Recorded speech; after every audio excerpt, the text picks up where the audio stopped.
قصيدة يلي توصيني وجاني كتابة للشاعر الصديق مبارك بن إبراهيم البوينين.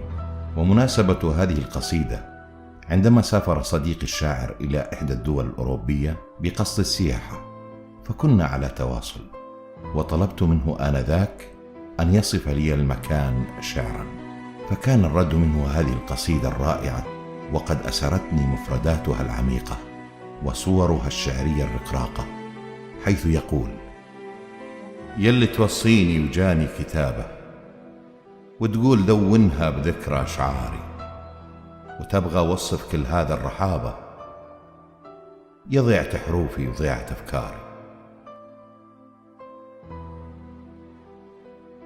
الشعر جفل وابياتي فيها ضبابة، وحس الشعر عاصي وعاصي قراري، يا حرف لا تخيب عيون الإجابة، وما لك عذر لعيون شارب أعذاري. هذا الفضاء عدو عيون الكآبة، وهذا الفضاء دكتور طب الطواري، وهذا الجبل شيخ وحواليه لابة، وراسه يشم الغيم ليل ونهاري. والريف شايب وفارش عند بابه، إدلال الورود وحصيرة ازهاري، والغيم هداج ومرضي ترابه، لا هم فصول أربع وموسم مداري.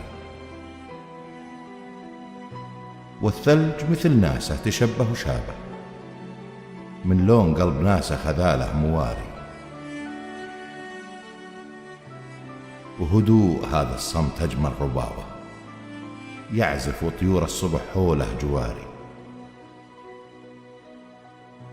والصبح قديس وناسكن محرابه، فيه تنفس كل تراتيل الأبرار. والشمس خجلة تحترم لمة أحبابه، واسرارها تناجي بالفجر ركعة أسراري.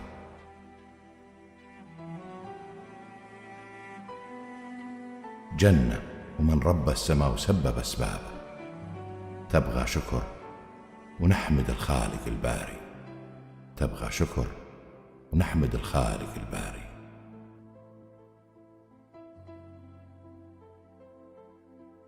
بصوت خالد دلبح.